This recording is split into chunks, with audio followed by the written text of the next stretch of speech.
Hey guys, welcome to this edition of Trish Stanley TV.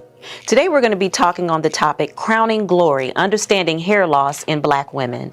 We have our wonderful co-host, which is Dr. Alicia Green, and our wonderful guest, Belinda Baker. You do not want to miss this episode. Stay tuned.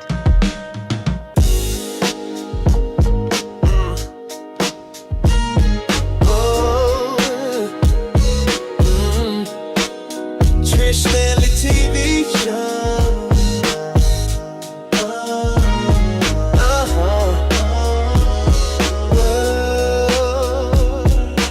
Hey guys, welcome to this edition of Trish Stanley TV. I have a wonderful guest for you guys on today on an awesome topic, a much needed topic. But before I introduce my guest, I have to welcome once again my girlfriend here on the set, Dr. Alicia Green. I say anybody who earns a doctorate, they're going to be called doctor always by me, because that is a task. Yes, it's a task. Yes, ma'am. So thank you for coming and agreeing and hanging out with me to co-host this beautiful guest who you knew already. Who knew? We just three pretty girls sitting on the set. None other than Belinda Baker. You are a master. Well, I don't want to introduce you. I want you to introduce yourself, but you are a master in the area of hair loss, especially among Black women. But if you will share your history and add on there why you decided hair loss as your expertise area. Yes. Well, as a master cosmetologist, colorist, and now a scalp and hair therapist, my love for it just came from there's a spirit to beauty. Yes. And when I connected with that spirit, it led me into wanting to take what God gave me as a gift and the talent, and then add the knowledge behind it in order to help women find that space where they're comfortable in their skin, in their beauty, whether that's with hair or without hair, you know? And so I just did the math and just realized I've been in the industry 40 years. Wow. I know. I'm still 27. That's right. And you look 27. You know, just happened to have three daughters, happened to have 7 grandchildren. That's just, a byproduct, but I thoroughly enjoy it today the same way I did when I first got in it years ago. Yes. And just being able to speak, God has his funny sense of humor. My ministry is behind the chair. And so what that allows me to do is actually welcome in ladies, gentlemen, girls, boys, into an environment where when they sit in the chair and they bring those challenges that may affect the hair, affect the scalp, realizing that they're joined. And this is what led me to the hair loss track, was realizing that hair can only be hair if the scalp is taken care of. Yes. absolutely. Yes. And once that clicked for me, that's when, I went back to get my certification in trichology to understand it at a deeper level than just even the master cosmetologist level. Okay. So that I could connect those dots to empower women, men, boys, and girls to be able to know what track they could take if they were having challenges. Okay. And that's just it's been a joy since going into that arena. And if I may, and you spoke about trichology, I have a couple of questions. I'm so super excited to see you. And we're talking about this topic because I feel it's so needed, especially in today's society. People looking at beauty in certain ways, the perspective, the outlook surrounding beauty. So what are your thoughts on the difference of being a master beautician versus a trichologist? That's a very good question. And one that's really needed to be explained out a little bit, because there are a lot of stylists who will venture into the arena of saying, I treat hair loss. But that's like a podiatrist that handles general care versus a specialty doctor, Absolutely. like a podiatrist that can treat your that has specialized training that allows them to see things, naturally within that. So a trichologist falls in that line. Your master cosmetologist has a certain amount of hours that covers the general area of beauty, hair, skin, nails. But when you go to trichology school, what it does is it breaks that down into micro elements to where you now understand what are some of the root causes, how then to treat those causes, and how then to connect with the other entities that help the regrowing of the hair and or analyzing whether or not it's even possible. Right. So that takes you just to a whole nother specialty area as opposed to just being a master cosmetologist.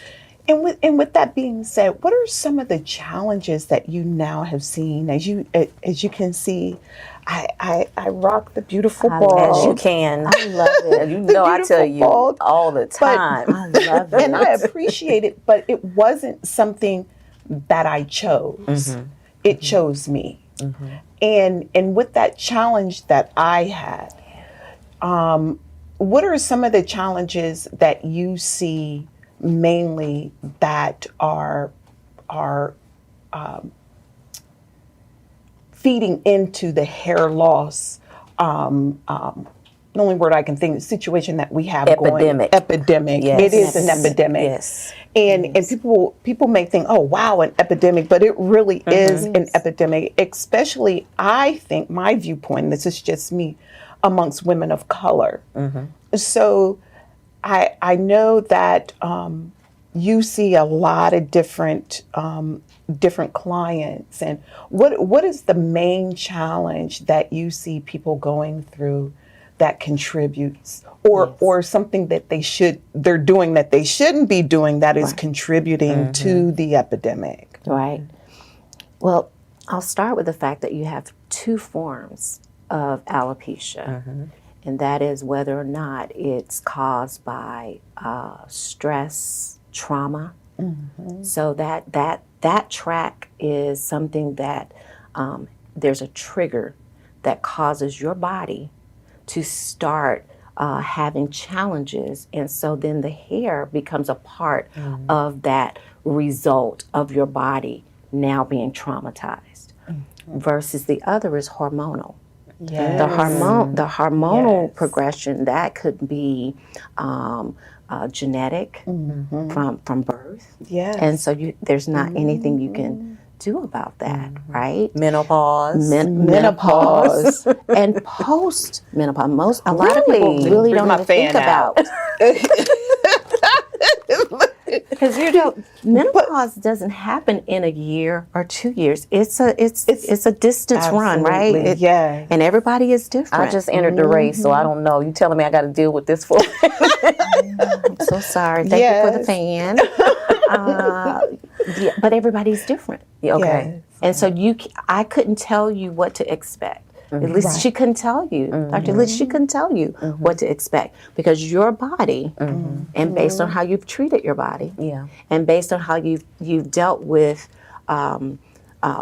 life, the worries, the stress, and all of that, determines the process by which you'll go through that menopause. And then you get to post. That's a whole nother monster. Oh, Lord Jesus. That's a whole nother show we need to talk about. Yes. Okay. All right. Yes. So the process pre, during, and post have different elements to it. And a lot of people really don't know that. And so that's one of the areas in the salon that we really kind of talk about, where you may be in that track, which will determine what our protocols will be that we place in place. The other thing is inflammation. Oh, yes. One of the big stressors to hair loss is underlying inflammation that has gone unchecked. And in some cases for years. Yeah. And it can cause some really devastating effects because it's just not been addressed. What are some of the things that bring about inflammation? Because that's what I have having alopecia. I have alopecia areata. And when I did go to a trichologist, that was something that they said my scalp was so inflamed. Now, I know what I did, right? And I shouldn't have done. What did you do? I mean, because enlighten us, because there's somebody out there who's probably doing the same thing. Well, when I started to notice my hair loss, of course, I covered it up. You covered it up. I covered it up. And so instead of seeking someone with knowledge like Miss Belinda, which I should have, and that's why this topic is so amazing, because I'm glad now that master beauticians are getting the knowledge, the trichology knowledge, and adding that to their resume, because it's so important. If someone would have told me, Dr. Elisa, although I wasn't Dr. Elisa back then, Dr. Elisa, Dr. Green, your scalp is inflamed. Let's lay off on putting any track in your hair, any color in your hair. Any oil, I learned, is an issue too, with it's inflamed. Yes, let's keep your scalp clean, and although protective styles are fabulous, but you have to know, from my perspective and just my experience, when to say, okay, I'm going to let my scalp rest, and now I'll put a protective style in there. But my scalp was so inflamed, and to the point where I had the patches that came about with the alopecia, my hair follicles had died. So that is where I had decided to just go totally bald, because I said I was told my hair would never grow back because my follicles were dead. And I know you touched on that. If you are able to have your hair grow back, then you give your clients the knowledge. Yes. And I know you have mentees. I know your mentees. Can I touch on your mentees? I know your mentees are just elated to have you by their side. I can just imagine. I love it. I love it.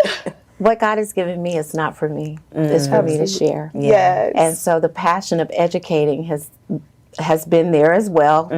Years. Directive education for design essentials for 18 years, traveling the world, teaching and training trainers how to be educators as well, right? Yes. Working as a consultant with product companies, teaching them how to bring on licensed cosmetologists that would help them give proper information on how to use their products. And then all of the mentees along the way that have come through the tutelage and the education, and even at the salon, that's the way it's actually set up, is a education-centered environment.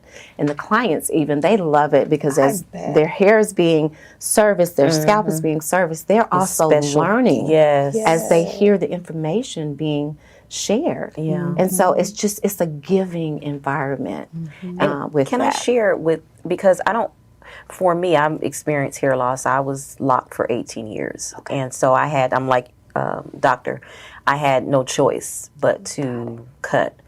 And it was partly because I believe now in hindsight, part of it was menopause, but it was also a medication that I was put on at that time. But why is it that when you go to, like, say, your medical doctor or even your hairstylist, the first person they refer you to is a dermatologist? Why are they not? Because I didn't hear about I can't say the word, trichologist until you and I had the conversation. And so when she told me that's who you need to go and see, that's what I went and did. I listened to her. She told me go do it. I did it. So why is that you guys are not the first to be referred to versus dermatologists? In my experience with the dermatologist, no dish to her, I felt like I was just put on the same medicine everybody else who was experiencing issue was put on. It's sad that we had to catch up with what the need was, because the epidemic brought it to the forefront, right? And mainstream caught on. And when mainstream caught on, now there was validation given to it when we knew there was a problem beforehand. So that's again another show, right? Yeah. But the reality is that master cosmetologists were not trained in basic school to be able to identify true scalp disorders that lead to hair loss. Okay. The disease now they're going back. Actually, one of my mentees is actually just got her education certification. She now is going to be in the beauty college as well as being in the salon. And so what we've seen now is that the epidemic has brought it to the forefront. Yes. And so now they're going back in and they're now teaching more on the disease and the disorders and how to recognize those things so that we're equipped. One of the classes I took was with Kai Smith, and Kai Smith started the American Association for Hair Loss as a school. Sister, powerful. Powerful. Sounds real familiar to me. Powerful. And so what I love her slogan is that we should be the first defenders. Yes. That's right. Because we see your hair. Yes. That's right. You don't see your hair. Yes. You go in the salon and you're sitting there and the stylist sees everything that's happening. Why would that stylist not be equipped to say to you, Trish, we got a problem. Right. We need to address this. That's right. Dr. Elise, we got a problem. Absolutely. We need to address it. So now we're understanding we need to go back and reorganize this to the stylist being that first offender to be able to speak to the client and then know where and how those next steps should be. And then the trichologist, stylists should have a trichologist on speed dial. I agree. I agree. Bottom line. I agree. I should be able to call and say, this is beyond my scope, right? If I am not a trichologist, but I have one that I would definitely refer you to. That's right. And therefore you go and let them be able to put a protocol together. And here's the they work deal. together. They That's work right. together. They work together. We work together. You don't That's lose right. a client. You actually Yes. gain Yes. a loyal client. Yes. Absolutely. Because I'm going down with you. Exactly. I'm going down with you. Exactly. But I think it's a mentality shift that has to happen where stylists look at a trichologist as a teammate instead of, competition. Because it's not. Absolutely. I was just going to throw this in there because I'm not the expert on this at all, but the whole climate of the beauty salon nowadays is so different from what it used to be. Yes. And I say on this show all the time, we got to go back and reach our girls because we've had a decade and a half of where wretchedness was it. It was in. It was. So they don't understand what being soft is. They don't understand what being ladylike and being professional on a certain level, what it looks like. So I love that you're going back and trying to capture a remnant of that group of people. But I also sometimes feel like this epidemic was on purpose. I feel like we were guinea pigged on it because I don't know if it was like I said, I was locked for 18 years. So I can't say it was a perm, but I did get permanent color. So is it something that was in the color? Because this is a serious epidemic with our sisters right now with hair loss. It really is. Yeah. Yes. Yeah. To your point, I have so much. Would you please share? But I having worked as a consultant with distribution networks. Okay. I've seen what happens in the boardroom. I've sat across the table with the CEOs and those that are developing products for our hair, right? And that whole process needs a change. Revamp. Yeah. Absolutely. That if you're developing a product for a certain people, then the clinical part of that should be for those people. That's right. And the results should not be adjusted to fit the 75,000 that you just put out that you now need to recruit if it doesn't work. Right. That's right. Let me just say that, right? And so, unfortunately, because we knew enough about what products we needed that we used what was available. Right. But what was available was not always in our best interest. And so, unfortunately, there have been years where we've been using those products. For instance, relaxers, 90% of us that did a relaxer, got a relaxer, and it burned, it was because we were allergic. Ooh, that was me. Because I burn too. Not because we taught ourselves, girl, you know, if it don't burn, it ain't working. It's not working. Sit over there. That's right. Let me know when you can't take it. Yeah. What foolishness is that? Right. It is burning you. Right. But we were taught that. We were taught that as stylists. And we passed it on to our clients because we knew this product was going to burn every time you got it. Wow. We based it. We did all of these precautionary things. But at the end of the day, we were burning layers of skin Yes. off our head every 6 weeks. Wow. Yes, ma'am. Some every 4. Yeah. Some touching up the edges. What is a Yes. spot relaxer? Yes. Around the edges? Yes. And you're doing that every 2 weeks. And you're taking off layers of skin. And we wonder why the hair bulb that's underneath these layers of skin that's been compromised is compromised. Yeah. So the hair's not going to grow the same. Yeah. That's right. It's not. And that is so interesting because I'm having a flashback right now. This person, is it burning? Oh, if it's not burning, it's not working. Then when it starts to burn, it would melt Yes. onto my scalp. Then, Absolutely. then you have sores Yes. Sores. in your head. Absolutely. How could that be? It was not healthy. It was not healthy. It was not healthy. It was just not But healthy. to your point, Tricia, we were victimized Yes. by what was thought to be normal. We were were told it brainwashed. was- yes. We were to brainwashed think to it was normal. Yes. to do so. And I will remember working with a particular company in the labs, recognizing this is not right, pulling back even in my salon to where I stopped doing relaxers before natural hair became Wow. cool. Okay. I haven't been doing relaxers for years.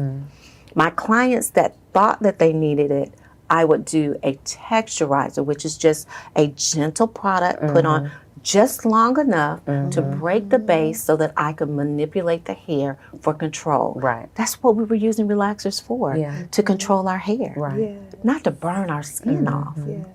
So as a result, I have clients that have grown headfuls of hair where they were not able to grow hair before. That's amazing. It really is. It really is. I praise God for it. But I had to Absolutely. step down from that consulting position because I no longer believed in relaxers.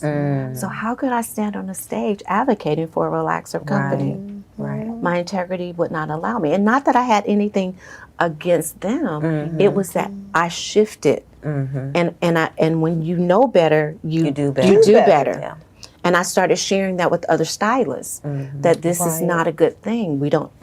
There's not a need to burn these clients repeatedly so often. Right. Let the scalp heal itself and be healthy, and then you can produce healthy hair. So now let me ask you this. I'm sorry. No, go right ahead. Really quick on while we're talking about the perm. When I used to have get perms, when it was time for the next, it was coming close to get the retouch, is that what they call it? Why would my scalp, it would go into an itch frenzy? Yes. And I would always say, oh, I feel like my scalp is addicted to that. And I guess that's why they call it crack. White, Yes. crack. Yes, creamy crack. Yeah, creamy crack. But my scalp would just, I'm like, it's time to get a perm. This is the worst time to scratch. But it would go crazy with the itching. Yes. It was that your hair, which was underneath the layer of skin, was curling. Oh. And as it comes up through the hair follicle in a curled or C form, you feel the growth. Right. You feel it starting to protrude through. We have trained ourselves to think that was itching versus stimulation. So what should happen then is you should have shampooed your hair, blow dried your hair, and not relaxed it again. Wow. Wow. How about that? You see the knowledge? Let me tell you something. I could have been able to put my hair in a ponytail right now if I would have had that knowledge back then. Well, if we had known. We didn't know. And had I not been very fortunate to be a consultant working in the lab with the chemists, developing products, Right. helping them to see pros and cons to it, systematically, not saying, oh, well, how did that work? But we kept ledgers. Each client would be on a clinical trial basis and rotation. So these were actual clinical studies to show what was happening, right? And what should or should not happen. So as we started evolving and learning, we learned better. And so we could pass that on to stylists. Yeah. That's amazing. So so say someone makes they're referred to you because or to one of your mentees. They're referred to you because they have an issue. They have maybe some thinning going on in the crown of their head. What does them coming in your office, what does that look like? What is the process and how do you determine what remedy or program to put them on? That's first and foremost, we have to determine whether or not you have a diagnosis. Okay. As a trichologist, I am not licensed to diagnose you. Okay. Only a dermatologist could do that. Absolutely. And so I highly suggest for stylists that they form a relationship with a dermatologist that is sensitive to what the needs are for, women with hair thinning and hair loss. And they're not going to automatically put you on minoxidil Rogaine or some remedy without really checking out where your thinness may be stemming from. So that's number one. So we're working in conjunction with the dermatologist, right? Okay. And then number two, we have to then determine whether or not your diagnosis says that you are on a reactionary track or you're on a hormonal track. Okay. Those are two different protocol elements that will happen. Once we determine that, right, now we start to talk about products that you should and should not use. Okay. So you're going to get a protocol sheet that is going to tell you the products that we would suggest for you, how often we would recommend you to come in for the protocol within the salon. Okay. Are you getting the treatments in the salon or are you going to do your topicals at home? Okay. What tools may you need as well, whether that's your red light therapy, whether or not that's hydration or steam.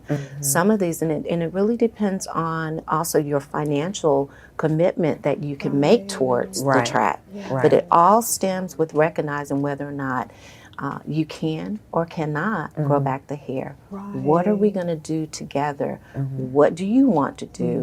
What would we suggest? And how does that then, play out long term? And we really stress hair thinning and hair loss recovery is not just an exexternal thing with a shampoo and a drop and conditioning. It's also an internal aspect.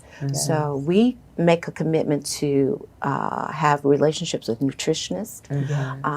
I do believe in holistic measures first and foremost. Yes. I know Let's go that route. Yes, we've talked about that. Yes. Because if your lifestyle is not going to change Right. and you're still ingesting high processed foods, if you're still working in an extremely stressful lifestyle and part of your alopecia or thinning may be diagnosed as that, and so you're going to need to change some of the behaviors that may be leading to the thinness or the hair loss. And so it really takes about an hour, that consultation, and we dig a little deep.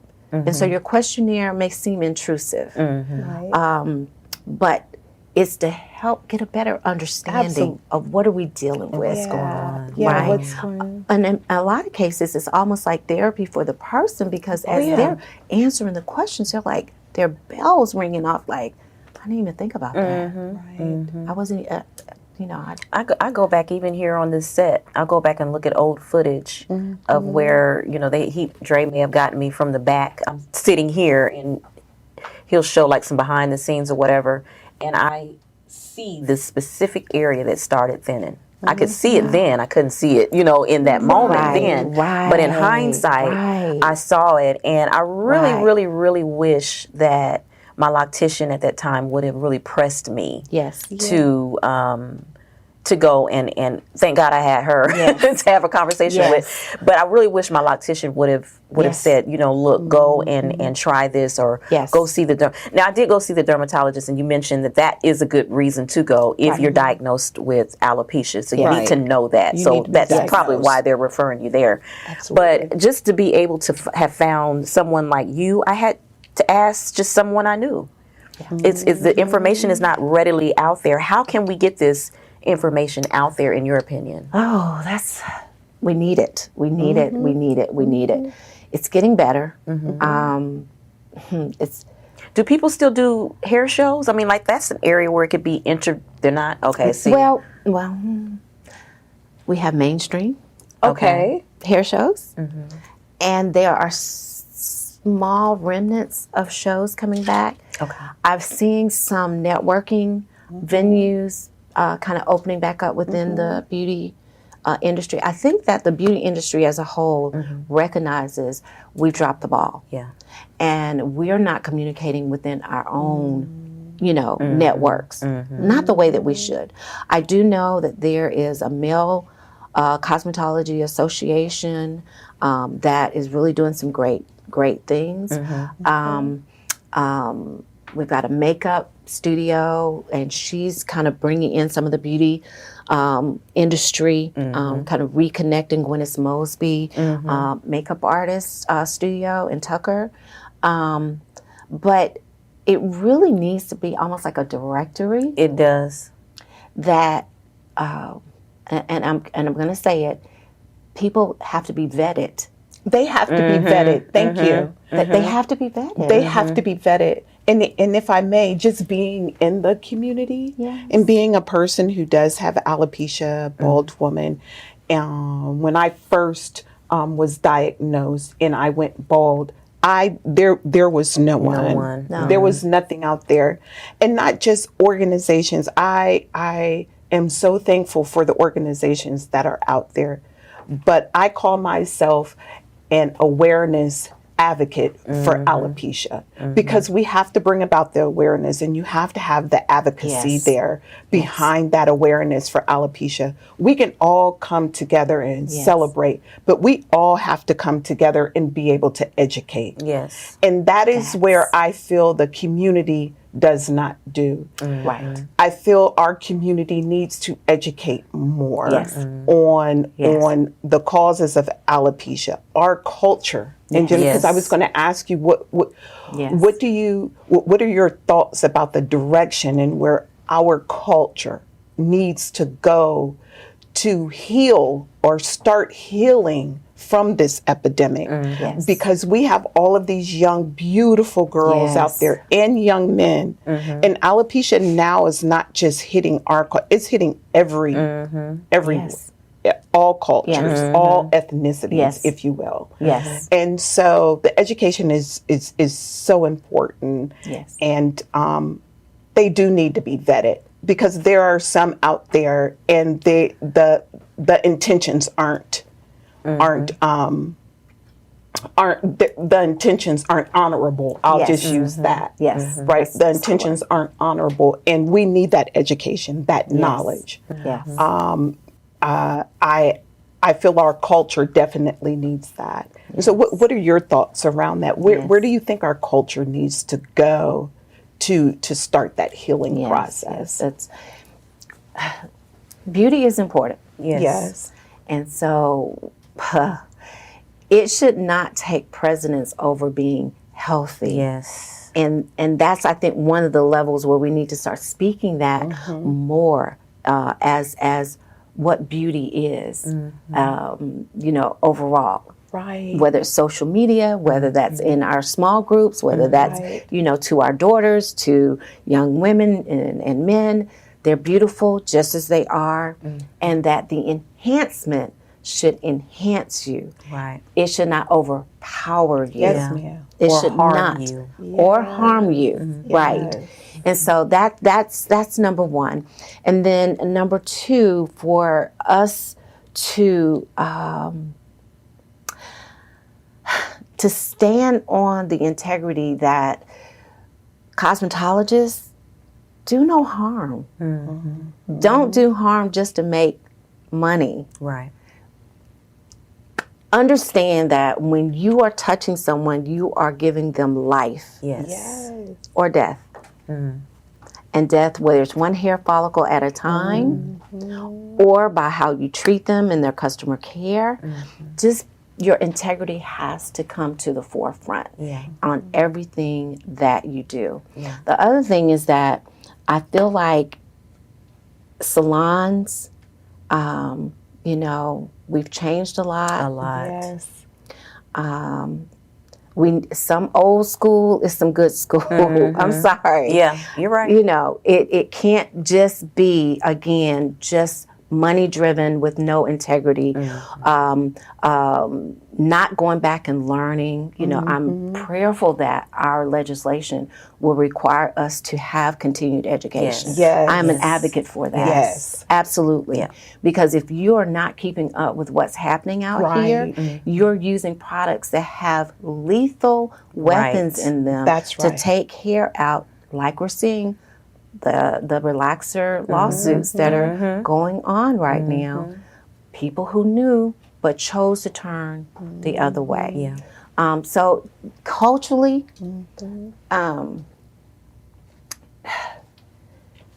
braids, weaves, wigs are beautiful. Yes, they are. They're beautiful. But they do not take away what's happening underneath that needs to be addressed. Yes. Yes. Starting with the stylist, when you see a problem, speak up. To the clients, knowing that, hey, if you do see a problem, seek out a professional. And for us to share that information willingly with each other so that we know those people. And now I'm feeling convicted. I'm feeling convicted to try to start some directory or something Go where on, that's your burden. Yes, Go for it. Go. you Yes. know, Yes. a place where you can come to Yes. and know. That it is so needed. I'm telling you, when that happened to me, I felt like I was the only an island. person. I was on an island. Like I was the only person in the world. There was no one else out there. And then when I started to get more into the community, it was the education piece that was definitely missing. So I started to educate myself because I had to educate myself on taking care of my scalp, on educate myself on the foods that I eat. Yes. Because even with me having alopecia, I still have hair growth that comes in the stubble, the hair bumps, things like that come with shaving every day. Absolutely. And it can harm your scalp in shaving every day. Yes. So I started to educate myself, you know, on those things. And I feel a directory, I challenge you. Okay. Yeah, that's your charge. That is your charge. That is your charge. I'm telling you, I will be the biggest advocate for that directory. Yes. And make sure you start on that before this airs. Yeah. You know what I'm saying? I'm saying don't let nobody else take your charge. Don't let anybody else take your charge. You are the perfect person to do that. Your mannerisms, the way you deliver, you're very soft spoken and especially like she said, when you're on an island or you feel like you're in an island by yourself, you're like, and we can say it all day long, but us as women, we do hold our hair. The Word of God says that our hair is our glory. It's our glory, men. Our glory. Yes. Not y'all's. Not how you want to see our hair, but it's our glory. And so that has always been something that we found that added to our beauty. Right. Yes. Only until we had to find out that, okay, well, I'm still beautiful without this hair, or or with breast removal. You know, that we identify as Absolutely. women with certain things. Yeah. But we've got to get beyond that. We have to talk to our girls. We have to talk and inspire each other Right. to the point where we're like, you're beautiful. This girl right here is gorgeous. And I know she gets embarrassed, but she is gorgeous. She is. And Thank so you. to know She that is. she struggled, and I'm like, girl, why was you struggling? But it's it's a I get it. struggle. I get it. I get it now because I'm having hair loss issues. So I definitely get it now. But yeah, I mean, we need you. We need you. Because, like you said, there is an epidemic, and we got to get busy. But we only have a few minutes left, and I want to leave you with closing words. But I also want you, after her, to come and just kind of inspire and encourage. You can either encourage the beauticians to go and get this added education or partnering, or encourage a woman who's going through hair loss right now. But I want you to kind of close out and just give a snippet of where you were when you were on that island to who you are now, doctor. Oh my gosh. When I was on that island, there was no one around. I was very I didn't have any confidence at all. Wow. I kept wearing hats, scarves. I didn't want to step out and of course, when I went to New York and threw my wig up in Times Square, that was my free moment. I love it. That was me. And I look at some of those pictures back then, and I'm like, wow, that was a different Elisa. Even being bald, now I am very confident because I educated myself and I believe in myself. And when I walk into a room, I know that comes through because I know who I am now. I had a young lady, and I'll make this short. A young lady asked me, "Have you always been bald?" I said, "No." She said, "My gosh, that is you. Like you were born to be bald." I was like, "Born to be bald?" Well, okay. It just meant you wear it very well. I said, okay, but I understand what she was saying, and that's where I'm at now. Yeah. And having great people around me, such as yourself, Belinda, and definitely my girl here, Trish. She is amazing. Yes. And just having those connections and knowing that you can be yourself and be authentic, even though you don't have hair. Right. And I do make jokes. I make ponytail jokes. I make clip jokes all the time because I know who I am, and it doesn't require anyone else's input to get me to that confidence point anymore. But it took time to get there. It took time. Yes. And it would have probably been even faster if you had someone like her in your gosh, space. don't you know? Yeah. It would have been much quicker. So, well, you already have your charge. I do. Yes, ma'am. I do. So I gladly take that charge. Yes, good. We're going to check on you too. But yeah, just go ahead and inspire the ladies out there who may be losing hair, or even speak to the professionals in your industry and kind of tighten them up, or speak to both, if you will. Okay. Well, I would definitely say to women specifically, because that's the genre that I really niche into. First and foremost, don't be afraid. Do not be afraid. That false evidence appearing real is keeping you from being able to align yourself up with what may be able to help you through that process. And you don't have to do it alone. You do not have to do it alone.